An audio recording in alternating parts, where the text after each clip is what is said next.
Hi viewers, welcome to our channel. ప్రస్తుతం మనతో పాటు దాము బాలాజీ గారు సీనియర్ జర్నలిస్ట్ ఉన్నారు. వారితో ఒకసారి మాట్లాడదాం. సార్ నమస్కారం సార్. నమస్తే. సార్ నిన్న దేశ రాజధాని ఢిల్లీలో ఎలక్షన్స్ అయితే ముగిసిపోయాయి సార్. మరి తర్వాత ఎగ్జిట్ పోల్స్ వరుసగా రావడం చూసాము. మరి ఎగ్జిట్ పోల్స్ ఏం చెప్తున్నాయి సార్? ఆప్ గెలుస్తుంది అంటుందా, లేకుంటే బీజేపీ ఖాయం చేసుకునే అవకాశం కనిపిస్తుందా sir? Exit polls majority exit polls BJP వస్తుందని చెప్తున్నాయి. కొన్ని మాత్రమే ఆప్ వస్తున్నాయని చెప్తున్నాయి. సో ప్రధానంగా మన దగ్గర ఇప్పటివరకు ఉన్నది చూస్తే పీపుల్ ఇన్సైట్ అనే సంస్థ ఆప్కి 25 నుంచి 29 వస్తాయి, బీజేపీకి 40 నుంచి 44. యాక్చువల్గా మనందరికి తెలుసు అక్కడ 70 సీట్లు ఉంటాయి. 70లో 36 మ్యాజిక్ నెంబరు. 36 ఎవరికి వచ్చినా వాళ్ళు గవర్నమెంట్ ఫామ్ చేస్తారు. సో ఇక్కడ ఒక రకంగా ట్రయాంగిల్ బ్యాటిల్ అని చెప్పారు, కానీ కాంగ్రెస్ పెద్దగా అక్కడ ప్రజెన్స్ లేదు. ఎందుకంటే వాళ్ళు ముందే చేతులు ఎత్తేసారు. ఆపుతో వాళ్ళు కలవకూడదు అనుకున్నారు. రాహుల్ గాంధీకి ఏంటంటే ఒక పోటీగా రేపు ఇండియన్ దీంట్లో కూడా ఒక కూటమిలో ఒక పోటీగా ఈయన రేసులో ఉంటాడు. కాబట్టి ఇతను డౌన్ అయితేనే బెటర్ అన్నట్టుగా రాహుల్ గాంధీకి కూడా ఉంది.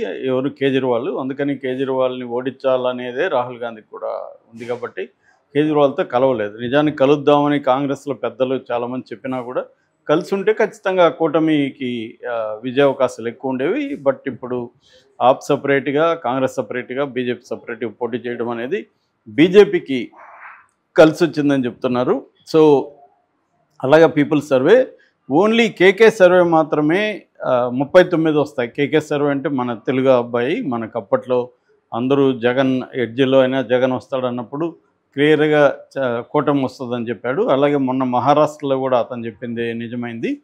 అతను మాత్రం 39 ఆప్కి వస్తాయి, అంటే కంఫర్టబుల్గా గవర్నమెంట్ ఫామ్ చేస్తుంది. ఓన్లీ బీజేపీకి 22 వస్తాయి. కాంగ్రెస్ అండ్ అదర్స్ 0 నుంచి 9 వరకు రావచ్చు అనేది కేకే సర్వే.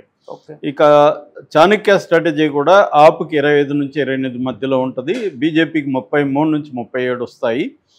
పీపుల్ పల్స్ 10 నుంచి 19 ఆప్కి వస్తాయి. తర్వాత 51 నుంచి 60 వస్తాయి. ఇది అందరికంటే కూడా ఎక్కువ బీజేపీకి వస్తాయని చెప్పిన సంస్థ పీపుల్ పల్స్ అనమాట.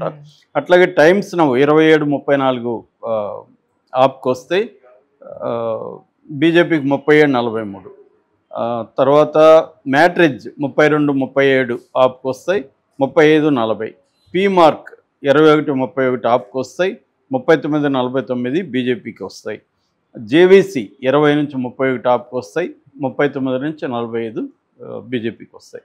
అంటే ఓవరాల్గా మెజారిటీ ఎగ్జిట్ పోల్స్ బీజేపీ వస్తాయని చెప్తున్నాయి. కొన్ని నెక్ టు నెక్, అంటే ఎవరు గెలిచినా కూడా నేరో మార్జిన్లో మాత్రమే గవర్నమెంట్ ఫామ్ చేసే అవకాశం ఉంది. ఎందుకంటే మనకి గతంలో చూసుకున్నప్పుడు 62 ఆప్కి వచ్చాయి లాస్ట్ ఎన్నికల్లో, 8 బీజేపీకి వచ్చాయి, కాంగ్రెస్ 0. అంటే ఇప్పటి వరకు అప్రతిహతంగా కేజ్రీవాలే సక్సెస్ఫుల్గా అక్కడ గెలవగలుగుతున్నాడు. ఢిల్లీ అనేది మనకు తెలుసు భారతదేశానికి గుండెకాయ లాంటి ఇది. కాబట్టి ఢిల్లీలో పీఠం కోసం కొట్లాడుతున్నారు. కేజ్రీవాల్ని రకరకాల పద్ధతుల్లో ఇబ్బంది పెట్టడానికి బీజేపీ ముందు నుంచి ట్రై చేస్తుంది. ఆయన్ని పర్సనల్గా జైల్లో పెట్టింది. ఆప్ నాయకులందరినీ, టాప్ నాయకులంతా జైల్లో పెట్టింది. ఆయన మీద మలిసియస్ ఒక క్యాంపెయిన్, విష ప్రచారం మొదలుపెట్టింది. దాని తర్వాత గవర్నమెంట్కి అధికారాలని చాలా వరకు తీసేసి అక్కడ లెఫ్టినెంట్ జనరల్ పెట్టి, లెఫ్టినెంట్ జనరల్ దగ్గరే అన్ని రకాల అధికారాలు ఉంచుకోవడం, లా అండ్ ఆర్డర్ దగ్గర నుంచి మున్సిపల్ వ్యవహారాల దగ్గర నుంచి అన్నీ ఉంచుకోవడం అనేది చూసాం మనం. అయినా కేజ్రీవాల్ బ్యాటిల్ చేస్తూనే ఉన్నాడు. పంజాబ్లో గవర్నమెంట్ ఫామ్ చేయగలిగాడు. గోవాలో కొన్ని సీట్లు వచ్చాయి. మిగతా నార్త్లో కూడా తన ప్రజెన్స్ని చూపించగలిగాడు కేజ్రీవాల్. ఆయనకి పర్సనల్గా మిస్టర్ క్లీన్ ఇమేజ్ ఉంది. మొన్న ఢిల్లీ లిక్కర్ స్కామ్ కూడా తన పార్టీకి ఆప్కి ఫండ్ తీసుకున్నారన్న అభియోగం తప్ప తను పర్సనల్గా తీసుకున్నారన్న అభియోగం ఆయన మీద లేదు. సో మేజర్గా ఢిల్లీలో ప్రధానంగా ఏంటంటే ఆపుకున్న ప్లస్లు మైనస్లు చెప్పుకోవాలంటే, ఆపు ముఖ్యంగా ఎడ్యుకేషన్ అండ్ హెల్త్, ఈ 2 సెక్టర్లో చాలా బాగా చేసింది అనేది ఆపుకున్న ప్లస్ పాయింట్స్.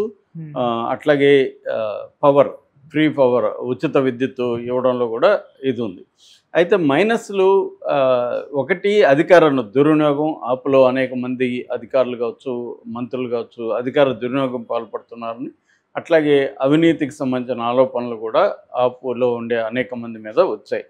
అట్లాగే ఢిల్లీ లిక్కర్ కుంభకోణాన్ని కూడా బీజేపీ తనకున్న మీడియా ద్వారా పెద్ద ఎత్తున ప్రచారం చేయడం వల్ల కొంతమంది నమ్మేవాళ్ళు నమ్ముతారు. ఎందుకంటే ఇప్పుడు ఏ రాజకీయ నాయకుడి మీద అభియోగాలు వచ్చినా ప్రజలు నమ్మడానికి సిద్ధంగా ఉంటారు. ఎందుకంటే ఎవడు కూడా ఇక్కడ అవినీతి చేయకుండా ఏ రాజకీయ నాయకుడు ఉండడు అనేది ఇవాళ జనంలో ఉన్న కాన్సెప్ట్. అందరూ అవినీతి చేస్తారు అనేది, మిస్టర్ క్లీన్ అనేది ఇవాళ సాధ్యం కాదని మోడీ పైన కూడా అదే ఉంది. మోడీ వ్యక్తిగతంగా అవినీతి పరుడు కాదు, కానీ ఆయన అదానీలకు అంబానీలకు దేశాన్ని అమ్మేస్తున్నాడు అనేది అందరూ చెప్తున్నది. సో ఆ రకంగా అవినీతి నువ్వు చేస్తావా, నీ పక్కన వాళ్ళకి చేయిస్తావా అనేది పక్కన పెడితే అవినీతి రహితమైన రాజకీయ నాయకులు ఎవరు లేరు అనేది ఇవాళ ప్రజల్లో ఉన్న ఒక పర్సెప్షన్. అందులో మ్యాక్సిమం వాస్తవం కూడా ఉంది. సో ఈ కాంటెక్స్ట్లో ఢిల్లీ ఎన్నికల్లో ఆపు రాకపోతే మాత్రం బీజేపీ సక్సెస్ అయినట్టు. రెండోది, ఎన్నికల ముందు నుంచి కూడా బీజేపీ మీద ఉన్న ఆరోపణ ఏంటంటే ఈవీఎంలని మ్యానిపులేట్ చేస్తుంది, అందుకనే ఈసీ త్వరగా రిజల్ట్స్ని ప్రకటించడం లేదు. ఇక్కడ కూడా అదే జరిగింది. 6 గంటలకి ఎన్నికలు ముగిస్తే ఒకవేళ క్యూలో ఉన్నా, ఒక 1000 మంది క్యూలో ఉన్నా వాళ్ళు ఎంత ఓట్లు వేయడానికి ఎంతసేపు పడుతుంది. సో వీళ్ళు ఒక 2 రోజుల తర్వాత కానీ ఒక 70 సీట్లలో కూడా ఇమీడియట్గా అనౌన్స్ చేయకపోతే ఇంకెప్పుడు అనౌన్స్ చేస్తారు.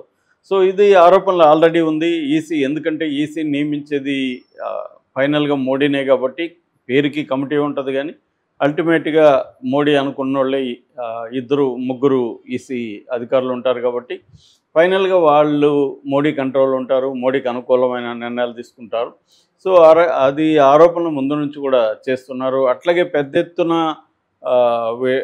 ఓట్లు వేయడానికి జనం కూడా రాలేదు. గతంలో కంటే కూడా ఈసారి తక్కువే అంటున్నారు, ఇంకా పర్సంటేజ్ అయితే రావాల్సి ఉంది. సో ఏదేమైనా కేజ్రీవాల్ ఓడిపోయే అవకాశాలు ఎక్కువ ఉన్నాయనేది చెప్తున్నారు, ఏదైనా మిరాకిల్ జరిగి గెలిస్తే తప్ప.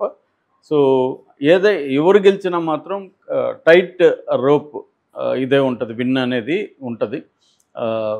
మంచి మెజారిటీతో అయితే ఇక్కడ గవర్నమెంట్ ఫామ్ చేసే పరిస్థితి లేదు. కాకపోతే సింబాలిక్గా కేజ్రీవాల్ గెలిస్తే మాత్రం బీజేపీకి కొంత ఇబ్బంది వచ్చే అవకాశం నార్త్లో కూడా. ఎందుకంటే అందుకనే చాలా పట్టుదలతో బీజేపీ మొత్తం తమ నార్త్ ఇండియా నాయకులంతా మోహరించింది. దాంతోపాటు సౌత్ ఇండియా వాళ్ళని కూడా తీసుకెళ్ళి మన చంద్రబాబును కూడా లాస్ట్ మీట్లో అక్కడ మీటింగ్ పెట్టించారు. ఈవెన్ పవన్ కళ్యాణ్ కూడా తీసుకెళ్దామంటే ఆయన స్పాండిలైటిస్ అండ్ హెల్త్ ఇష్యూస్ ఆయనకు ఉండడం వల్ల ఆయన వెళ్ళలేకపోయారు, రెస్ట్ తీసుకుంటున్నారు. సో అందువల్ల చంద్రబాబుని అక్కడికి తీసుకెళ్లారు. అంటే అన్ని రకాల అస్త్రాల్ని బీజేపీ ఢిల్లీ పీఠాన్ని గెలుచుకోవడం కోసం ఉపయోగించింది.